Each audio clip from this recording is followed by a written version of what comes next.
네, 오늘 성경 봉독한 로마서 8장 31절부터 39절까지 그 제목을 보면 성경에 그리스도의 사랑, 하나님의 사랑이라는 제목이 붙어 있습니다. 성경에 이거보다 더 정말 아주 명확하게 하나님의 사랑에 대해서 설명하는 부분이 없어요. 그래서 하나님의 사랑을 가장 잘 표현한 귀절이다. 그래서 오늘 말씀의 제목이 사랑의 승리인데 이것은 인간 사랑의 승리를 얘기하는 것이 아니고 하나님 사랑의 승리라, 그것을 의미하는 것입니다. 지방 목사님들이랑 성경 공부도 하고 또 영적인 독서도 해요. 2주에 한 번씩 모여서 독서하고 우리 교회에서도 한 번 했는데 요즘 달라스 윌라드라고 하는 유명한 분이 있습니다. 그분이 쓴 책 중에 하나님의 모략이라. 근데 그 모략이라는 말이 컨스피러시라 그래서 별로 좋은 표현은 아니죠. 음모 모략인데 그 책을 많은 사람들이 읽었어요. 그 책을 서로 읽는데 하나님의 모략이 결국 무엇이냐? 그는 하나님이 전지전능하시고 힘이 있음에도 불구하고 능력과 심판으로 다스리지 아니하시고 자기를 낮추어서 사랑으로 우리를 구원하신다는, 그러니까 하나님의 모략은 뭐냐면 하나님의 사랑이라는 거예요. 하나님께서 우리를 사랑하시는 것이 하나님의 모략이다. 여러분, 찬송가 중에 당신은 사랑받기 위해 태어난 사람이라는 게 있어요. 그 노래 얼마나 좋은지 몰라요. 여러분은 하나님이 하나님의 형상을 만드시고 이 땅에 하나님의 사랑을 받기 위해서 태어난 존재입니다. 그래서 여러분은 무조건 행복하게 사셔야 돼. 사랑받기 위해 태어난 존재니까. 이 비틀즈 노래 중에 All You Need Is Love라고 하는 노래가 있어요. 목사님이 어떻게 비틀즈 노래를 아나? 압니다. 예, 알아요. 근데 부르고 싶어도 부를 수가 없어. 네? 그 보면 All You Need, 네가 필요한 모든 것은 is love, 사랑이다. 우리가 필요한 모든 것은 사랑이다. 그래서 사람이 믿는 사람이나 안 믿는 사람이나 사랑을 못 받으면요, 불안하고 인격적으로 결함이 생겨요. 그래서 늘 말하지만 자녀들도 사랑을 충분히 받고 자란 자녀와 그렇지 않은 자녀와는 많은 차이가 납니다. 사랑을 받고 자란 아이는 어디를 가나 당당하고 자신감이 있고 자기의 존재 가치에 대한 자존감이 높지요. 그러나 사랑을 받지 못하고 자란 아이는 자존감이 낮아서 늘 자신감이 없고 늘 불안하고 인생을 어둡게 보는 것입니다. 여러분, 집안의 화초도 조금 관심을 안 갖고 그냥 놔두면 어떻게 해요? 금방 시들어 죽지요. 당연한 거예요. 사랑을 주지 못했으니까 죽죠. 매일매일 아침 저녁으로 물을 주고 하면 이 화초는 생명력에 충만하게 자랍니다. 이렇게 정말 생명력이 충만한 화초가 있는가, 그럴 정도로 사랑의 힘이라는 것이 이렇게 위대한 거예요. 옛날에 지존파라고 하는 살인이 있었습니다. 아마 지금 젊은 사람들은 모를 거예요. 지존파. 우린 너무 잘 알아요. 지존파. 이 사람들이 묻지마 살인을 했어요. 사람들 많이 죽였어. 그래서 다 이제 사형을 당하게 됐습니다. 왜 죽였냐? 이게 이제 신문을 하니까 하는 말이, 너무나 자기보다 잘 사는 사람들이 미워서 자기보다 잘 사는 사람들을 무조건 죽였다. 그래서 뭐 범행 대상이 뭐 좋은 차 다니는 사람이라든가. 그러니까 여러분, 좋은 차도 좀 안 타고 다니는 게 좋아요, 때로는. 그런 사람 해서 자기보다 잘 산다고 그냥 죽인 거예요. 그런데 그 지존파 중에 어떤 이가 전도를 받아 예수 믿게 됐어요. 그래 이제 사형 집행장에 가면서 그가 이런 마지막 말을 남겼습니다. 무슨 말이냐면 내가 이 세상을 사는 동안 한 사람도 나를 사랑한 사람이 없었습니다. 나는 완전히 세상에 버려진 상태로 살아왔습니다. 그런데 전도를 받고 보니 나를 사랑하는 분이 계셨는데 그것이 하나님이고 예수님이었습니다.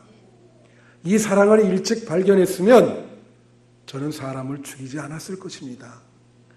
뒤늦게 이 사랑을 깨닫고 갑니다. 그리고 천국에 갔다는 얘기예요. 그러니까 여러분이 전도를 열심히 해야 될 이유가 여기에 있는 거예요. 아직도 하나님의 사랑을 깨닫지 못하는 사람이 많습니다. 부지런히 남은 생에 전파하시는 여러분 되시기를 축원합니다. 이 하나님의 사랑은 여러분에게 어떤 요구 조건을 내걸지 않아요. 그래서 이것을 우리는 무조건적인 사랑이다. 그렇게 얘기합니다. 인간의 사랑은 아무리 사랑한다 하지만 모두 다 조건적인 사랑을 하는 것이 인간의 사랑이에요. 그러나 하나님의 사랑은 그렇지 않습니다. 무조건적이고요. 요즘 취직하기 위해서 성형수술을 한다거나 스펙을 쌓는다거나 그런 걸 요구하지 않으세요. 하나님은 누구나 다 이 세상의 모든 사람들을 가슴속 깊이 사랑하는 분이신 것입니다. 그래서 오늘 본문에 보면은 우리가 하나님의 사랑을 깨달을 때, 하나님의 사랑을 알게 될 때 이 세상을 어떻게 살아갈 수 있는가, 그 세 가지를 말씀해 주고 있습니다. 잘 들으세요. 이 귀절이 제일 중요한 귀절인데, 첫째로는 우리가 하나님의 사랑을 깨달으면 우리는 이 세상에 두려워하지 않게 돼요. 세상 사는 것을 두렵지 않게 된단 말이에요. 오늘 말씀의 31절에 보면 뭐라고 나와요? 그런즉 이 일에 대하여 우리가 무슨 말하리요? 하나님이 우리를 위하시면 누가 우리를 대적하리요? 하나님이 여러분을 위하시고 여러분 등 뒤에 있는데 누가 대적하겠습니까? 사탄 마귀가 대적하겠습니까? 누가 여러분 앞에서 여러분을 공격하겠습니까? 하나님이 뒤에서 울타리가 되어주시는데. 그래서 여기에 이 일에 대하여 우리가 무슨 말하리요? 이 일이라는 것은 하나님이 우리를 사랑하는 일에 대해서 무슨 할 말이 있겠는가? 하나님이 우리를 위하시면 누가 우리를 대적하겠는가? 우리가 이제 우리 아들이 자기에게 설교하는 거 제일 싫어해요. 근데 이거 예화가 별로 없어요. 그래서 그게 가족에서 일어난 거를 자꾸 얘기할 수밖에 없어. 뭐 하도 설교를 많이 하니까 그냥 뭐 그러죠. 새벽에도 설교하고 저녁에도 설교하고 그러니까 어떤 일이 있었냐면 미국에 이제 처음 갔는데 우리 아들이 프리스쿨에 들어갔어요. 그때 3, 4살이니까 뭘 알겠습니까? 그 이제 첫날 프리스쿨을 이렇게 갔는데 그때 선생님 이름도 잊어먹지 않아요. 백인 여자 선생이었는데 이름이 로스예요. 안경 끼고 얼굴은 못생겼어. 그렇게 기억되는데 우리 애가 그래도 흑인 보조 선생이 하나 있었어. 멜란이라고. 그런데 이렇게 뚱뚱해. 한번 반갑다고 껴왔는데 숨 멎어서 죽는 줄 알았어요. 근데 우리 아이가 들어갔는데 놓고 나오면 계속 우는 거예요. 이게 뭐 영어도 모르고 그 3, 4살짜리가 처음 갔으니 거기서 딱 이렇게 오면 뭐 그냥 전부 말도 안 통하죠. 이거 뭐 이상한 사람들, 보지 못하는 사람들 거기 있지. 계속 우는 거야. 나와서 이렇게 기다리고 있으면 선생님이 나와요. 얘가 너무 울어서 안 되니까 아버님이 한 달 동안은 매일 같이 다니셔야 되겠다. 애가 안정감을 찾을 때까지. 그래서 이 몸이 그 프리스쿨을 한 달 졸업했어요. 거기 앉아가지고 선생들. 근데 우리 아들이 내가 딱 있으면 갑자기 얘가 뭐 울던 걸 멈추고 그 앞에 백인 애들이 있으면 막 자기 혼자 있을 때 울고 막 그러더니 내가 옆에 있으면 막 탁 치기도 하고, 쉽게 말하면 우리 아버지 여기 있으니까 까불지 마라 이거지. 전혀 마음이 흔들리지 않고 안정감을 갖고 있단 말이죠. 영적으로도 마찬가지인 거예요. 하나님이 우리 등 뒤에 있고 하나님이 우리와 함께 있으면 우리가 무서워할 게 뭐가 있겠습니까? 당당한 마음을 갖는 거죠. 그러니까 하나님의 사랑을 품고 있는 사람은 이 세상의 어떤 대적도 두려워하지 않아. 하나님이 우리를 위하시기 때문에. 여러분, 다윗이 일생 동안 전쟁을 한 사람입니다. 그는 군인이요. 보면은 이런 표현을 해요, 다윗이. 무슨 표현을 하느냐? 죽음과 나 사이에는 한 걸음 차이였다. 인생이. 그런 인생이 있어요. 어느 목사님이 은퇴를 하는데 은퇴의 표현을 뭐라 하냐면 이렇게 얘기해요. 내가 감동받았어요. 여러분, 내 인생은 아슬아슬한 인생이었습니다. 그렇게 얘기하시더라고. 참 공감했어요. 한 40년을 목회한 분이 그런 표현을 쓰시더라고. 아슬아슬한 인생이었습니다. 하나님이 이렇게 지켜주셔서 얼마나 감사한지 모릅니다. 그래, 명예롭게 잘 은퇴하게 돼서 감사하다는 거죠. 다윗이 바로 이 죽음과 나 사이에 한 걸음 차이다. 그리고 그는 다른 시편에서 나는 신발도 벗지 못한 채 신발을 신고 매일매일 잠을 잤습니다. 이런 표현을 쓰고 있는 거예요. 얼마나 이 하루하루가 전투의 연속입니까? 그는 계속 도망 다녀야 됐고 너무 어려움이 많았어요. 근데 그가 시편 3편 6절에 이런 말을 써요. 뭐라 하냐면 천만인이 나를 애워싸 진친다 하여도 나는 두려워하지 아니하리로다. 할렐루야. 제가 병들었을 때 이 구절을 읽고 많은 은혜를 받은 적이 있어요. 이 구절을 읽고 또 읽고 천만인이 애워싸도 나는 두려워하지 않을 것이다. 여러분, 그 옛날에요, 몇 년 전에 그 소말리아 해적들에게 우리 선원들이 납치를 당했잖아요. 그래서 그런데 그 구해줘가지고 나왔죠. 근데 그 걔네들이 총 쏘면서 올라갈 때 어떻게 그 사람들이 살아남았는지 기억났어요, 여러분? 다 까먹었을 거예요. 내 기억되게 해주면 이 배 안에 그 시테델이라 그래서 대피소가 있는 거예요. 강철로 돼 있어요. 근데 그 안에 일주일치 음식과 물이 들어있어. 근데 글로 들어가서 문을 걸어 잠그면 바깥에서 아무리 총을 쏘고 그래도 잡을 수가 없고 그 철문을 부술 수가 없어. 워낙 두께로 해가지고. 그래가지고 그 소말리아 해적들이 올라왔을 때 글로 들어간 거야. 그래서 선장이 거기서 SOS를 쳐가지고 와가지고 공격을 해서 그들을 물리치고 올라가서 그 수신을 통해서 그 안에서 문을 열어야 열리게 돼 있어. 우리가 왔으니 문을 열어라. 그래갖고 구원받았어. 세이브. 그래서 사는 거예요. 우리의 이 강철 같은 대피소가 되시는 분이 하나님이시다. 그래서 그 안에 오늘 노래 여호와는 나의 방패시요 요새시요 산성이시로다. 그게 바로 대피소라는 얘기야. 그래서 하나님이 우리의 대피소, 하나님을 강하게 붙잡는 사람들에게는 두려움이 없다, 근심이 없다는 것을 명심하시기를 바랍니다. 둘째로, 하나님이 나를 사랑한다 하는 것을 깨닫게 되면 죄책감에서 자유롭게 돼요. 우리는 죄책감에서 자유롭게 됩니다.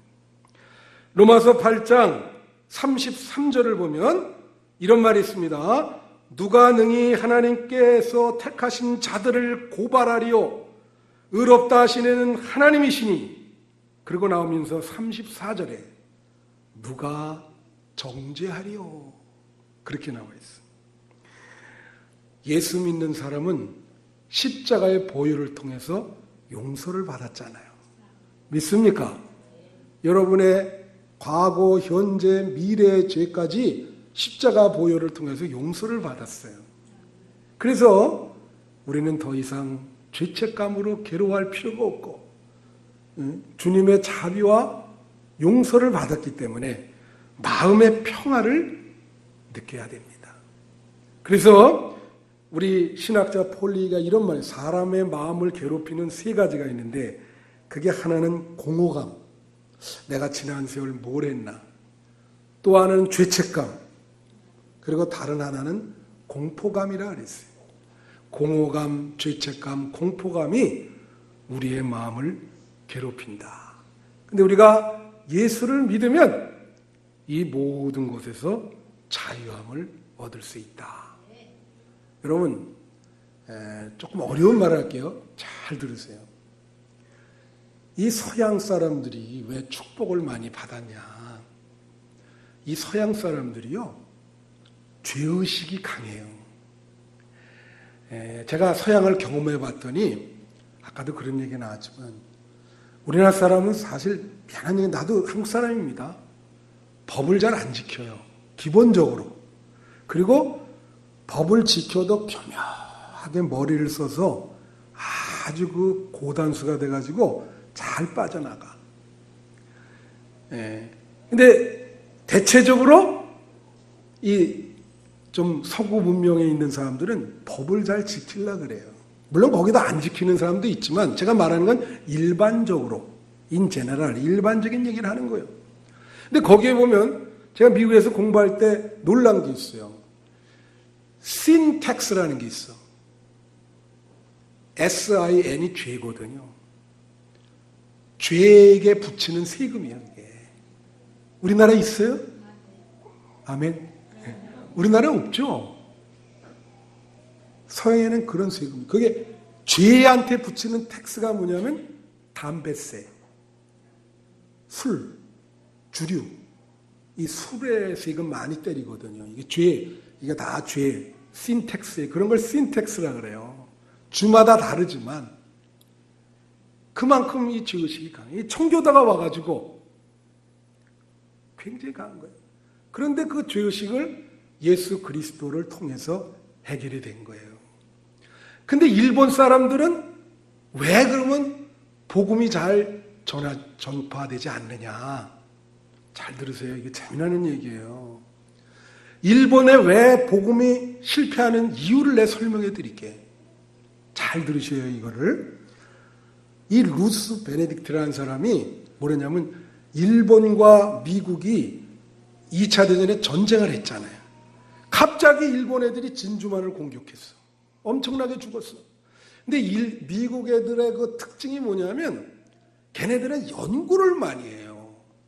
그러니까 일본 애들을 전쟁하는데 역사적으로 한 번도 그때까지 일본 애들이랑 전쟁한 경험이 없는 거야. 근데 갑자기 얘네들이 공격을 했거든. 그러니까 어떻게 하냐면 포로들을 잡아가지고 일본 사람들의 심리를 연구케 한 거예요. 그 연구 책임자가 루스 베네딕트라고 하는 여자였어요. 그 샌프란시스코에서 수용소를 만들어 놓고 전쟁을 하면서 6개월 동안 연구를 해서 리포트를 내라. 그 연구를 해서 리포트를 낸 게 국화와 칼이라고 하는 크리센스멈 오브 더 스워드 앤 더 스워드라고 하는 거예요. 이게 뭐냐면 국화는 일본 황실의 상징이고 이 칼은 사무라이의 상징이요. 거기서 무슨 얘기를 하냐? 여러 얘기 있어요. 그거를 책을 내용을 소개하면은 한 이틀도 모자라요.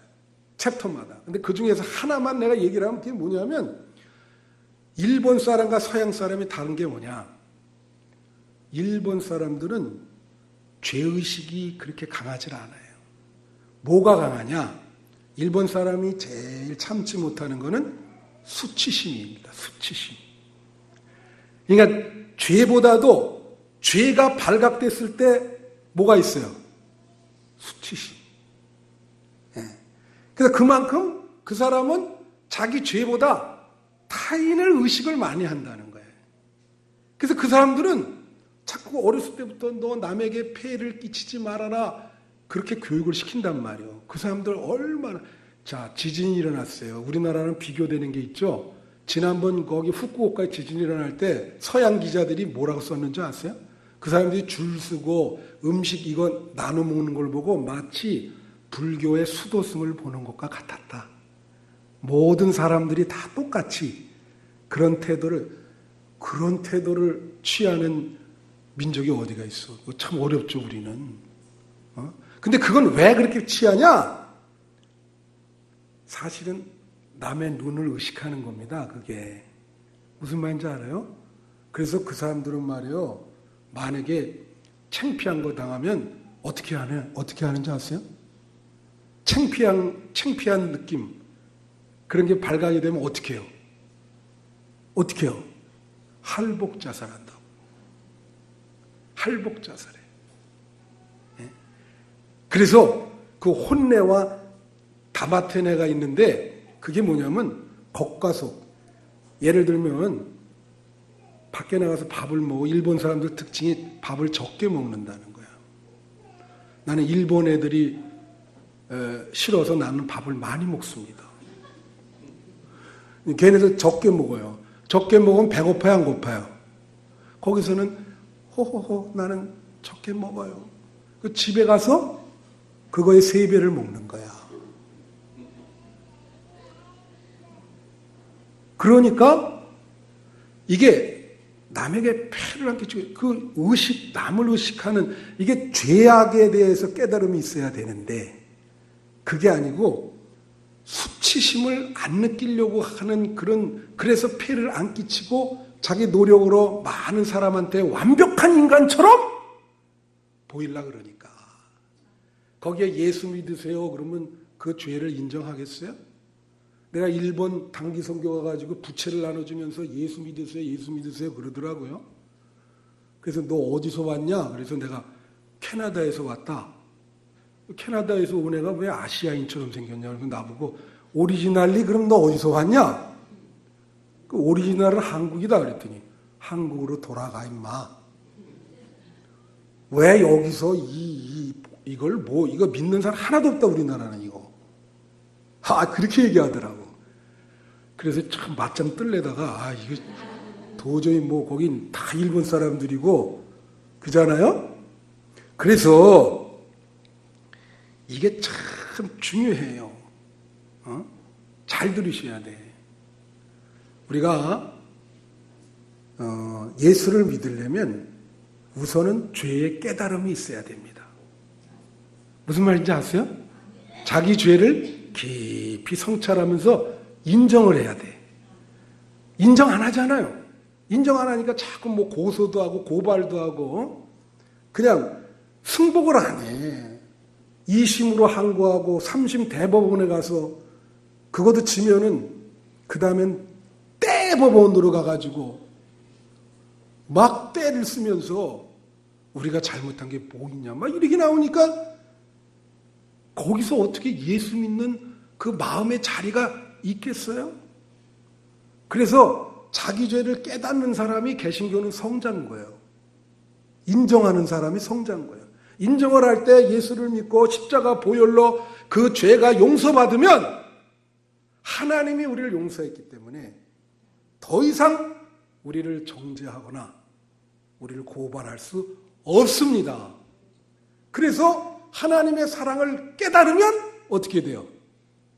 우리는 용서를 받았기 때문에 죄책감에서 자유롭게 되고 마음이 평화롭게 되는 거예요.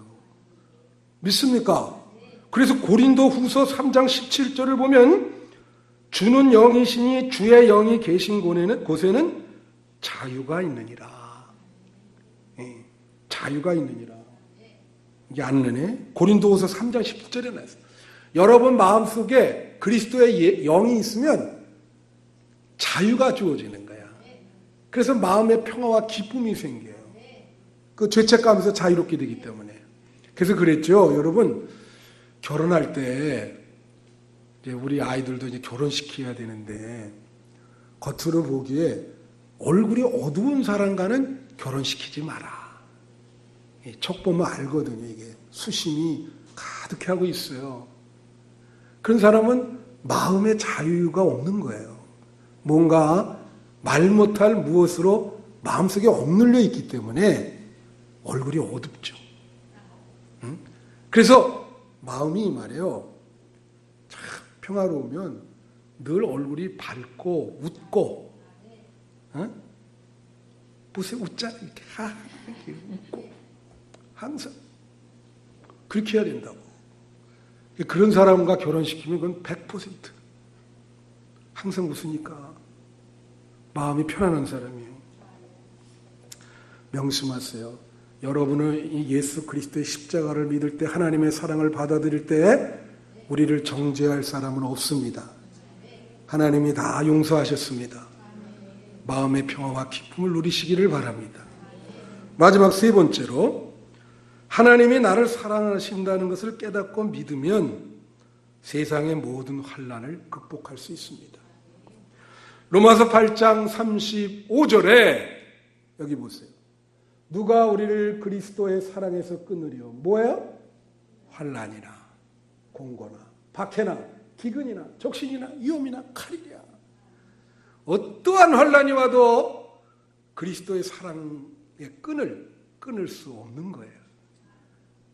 나보다도 주님께서 우리를 강하게 붙잡고 계시기 때문에. 믿습니까? 네? 그래서 환난을 당해도 우리는 두려워하지 않고 그 믿음을 가지고 극복할 수 있다. 여러분, 사도 바울이 고린도후서 11장에 보면 자신의 인생을 회고하며 자기가 얼마나 고생했는지를 표현합니다. 거기 보면 내가 수백 번 감옥에 갇혔고 수십 번 사람들에게 매를 맞았으며 강의 위험과 강도의 위험과 굶기를 밥 먹듯이 했고 그 일평생 고생한 얘기가 쫙 나와요. 그러나 이러한 환난 속에서도 바울이 견딜 수 있었던 것은 하나님께서 나를 사랑하신다는 강한 확신이 있었기 때문에 그는 어떠한 어려운 환난이나 그 고통 속에서도 이겨나갈 수 있었던 거예요. 이게 이렇게 중요해요. 그 하나님이 나를 사랑한다는 거. 제가 오전 예배도 말했지만 인간 사회는 정글과 같은 사회입니다. 약육 강식. 예? 이것을 어떻게 극복해야 돼? 여러분, 요한복음 3장에 보면 니고데모와 예수님과의 대화가 나와. 근데 늘 말했지만 대화가 안 돼. 평행선을 그어요. 예수님이 뭐라냐면 니고데모 이렇게 물었어. 하나님 나라에 들어가려면 어떻게 해야 됩니까? 예수님이 물과 성령으로 거듭나야 된다. 니고데모가 뭐라고 했냐면 그러면 어머니 뱃속으로 다시 들어갔다가 나와야 됩니까? 이거 말이 안 되죠. 예수님은 영적인 얘기를 해요. 니고데모는 지금 이 어머니 뱃속에 들어갔다 나왔다고 하는 거는 자연과학적인 진리를 얘기하려고 하는 거예요. 자연과학적인 진리는 뭡니까? 이 세상에 이 자연과학적 진리로 많이 움직이는데 그거는 약육강식, 힘센 사람이 살아남고 능력이 있는 사람만이 생존할 수 있고, 그러니까 사람들이 능력 쌓으려고 막 난리치죠. 우리 청년들 보세요. 막 살아남기 위해서 스펙을 쌓고 자소서를 뭐 어떤 애들은 막 100번, 200번씩 막 얼마나 살아남기 위해서. 여러분이 그 심정을 어떻게 알겠어요? 어떻게든지 살아남아야 된다. 이건 완전히 약육강식의 사회인 거예요. 응? 능력과 그런 위제. 이런 사회 속에서 그런 생각을 갖고 있는 니고데모가 예수님이 물과 성령으로 거듭나라는 이 말은 무슨 뜻이냐? 이거는 영적인 그 이야기를 하시는 거거든요. 이것은 바로 사랑. 너네들은 나눠야 된다. 영적인 진리이다. 나누는 사랑. 약자와 어려운 사람을 돌보아줘야 된다. 같이 해야 된다. 상생해야 된다. 하나님의 영적인 진리를 예수님은 얘기하는 거예요. 이 둘이 만나지를 못해요. 결국은 하나님 사랑의 승리는 우리 믿는 신자들이 예수님의 이 물과 성령으로 거듭나서 이 약육강식의 사회 속에 들어가서 하나님의 사랑을 전염시켜서 그걸 극복하게 하는 일이죠. 믿습니까? 로마서 8장 36절의 말씀을 한번 보세요. 거기 보면 바울이 이렇게 나와요. 기록된 바 우리가 종일 주를 위하여 죽임을 당하게 되며 도살당할 양같이 여김을 받았나이다 함과 같으니라. 이게 무슨 말인지 알아요? 여러분, 도살당하기 전에 가축이 모습이 어때요? 이번에 몽골 갔는데 양 3마리가 조그만 트럭 위에 타고 이렇게 갔는데 기름 들어가는데 거기에 있어요. 그러니까 배양옥 권사님이 쟤들이랑 사진 좀 한번 찍자고 그 걔네들 셋이 이랑 사진 찍은 게 우리 인터넷 카페에 있어 한번 들어가 보세요. 근데 걔네들은 그날 밤에 죽었어요. 그날 밤에 바로 이렇게 될 예정인 그걸 옮겨가는데 우리 권사님이 불쌍하다고 사진 한 장 그래도 찍어주자 그래서 찍은 거예요. 놀라지도 않으시네. 여러분, 동물이 도살당할 것 같은 거를 느낌으로 알아요. 알까요? 모를까요? 알죠. 그 상태가 얼마야? 완전 패닉이야. 그걸 패닉이라 그래. 이제 뭐 가는데 그러지 않아요? 패닉. 자기가 그런 상태라는 거예요. 바울이. 종일 도살당할 양 같은 그런 생애를 살았는데도 그래도 그 아슬아슬한 생애 속에서 하나님이 나를 사랑한다고 하는 그 믿음을 가지고 버텼다는 거지. 그거 가지고 여기까지 왔다는 거지. 내가 아까 오전에 여기까지 온 거 참 장합니다. 그랬더니 막 눈물 흘리는 사람들이 있더라고. 얼마나 힘들었으면 그래. 이 말씀을 마치는데 여러분 이번에 경주에 지진 있잖아요. 지진. 어저께도 2.5 왔어요. 430m가 지진이 왔어. 야, 내가요 그거 주민들 나와서 이렇게 저 보는데 솔직히 하면 내가 그거 보면서 눈물을 흘렸어. 믿지를 않으시네. 내가 눈물을 흘렸다니까. 예, 저분 믿어요. 왜 그런지 알아요? 왜? 그 사람들이 말이에요. 정말로 거기가 관광도시요. 지금은 수학여행 오는 그 수학여행이 한 학기에 뭐 5, 600 학교가 온대요. 다 취소했어. 다 취소. 호텔이고 뭐고 식당이고 뭐고. 그 애들 수학여행 온다고 이불 다 빨아가지고 새로 다 사놓고는 다 기다렸는데 다 취소한 거예요. 그런데다가 이게 한 번에 그냥 꽝 와서 아예 무너지는 이게 아니고 탁 와서 조금 기울이고 또 그 다음에 와서 또 기울이고 이게 언제 올지 모르네. 그러니까 그냥 그거 비춰주는데 개미 새끼 한 마리도 없죠. 그 식당 주인이 와서 내 평생 이런 일은 처음이다. 정말로 먹고 살기 하루아침에 이렇게 되는 수가 있냐. 거기에 몇십만 명이 사는데 그 심정을 한번 여러분 생각해 봤어요? 야, 난 그거 보고 아니 저 사람들이 말이에요. 한 3주 전까지만 해도 행복하고 정말 화기애애하게 그렇게 지냈던 사람인데 인생은 모르는 거예요. 이게 갑자기 하루아침에 지진 오더니 지금도 흔들리지 완전히 흔들리는 터전 위에 있는 거야. 이게 그 터전이 흔들리지 않아야 되는데 흔들리는 터전 얼마나 불안해요. 거기 잠자는 것도 불안하지, 경제적으로도 불안하지. 하루아침에 산거지가 되게 생겼으니 그 사람들 심정 오죽하겠습니까? 그런 상황에서 붙들 사람은 아무도 없어요. 하나님밖에 없는 것입니다. 믿습니까? 여러분에게도 그런 상황이 올 수도 있는 거예요. 갑자기 지진이 나듯 내 터전이 흔들리고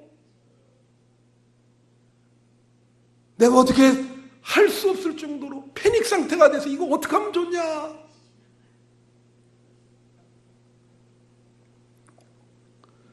하나님은 여러분을 잡는 끈을 놓지 않습니다.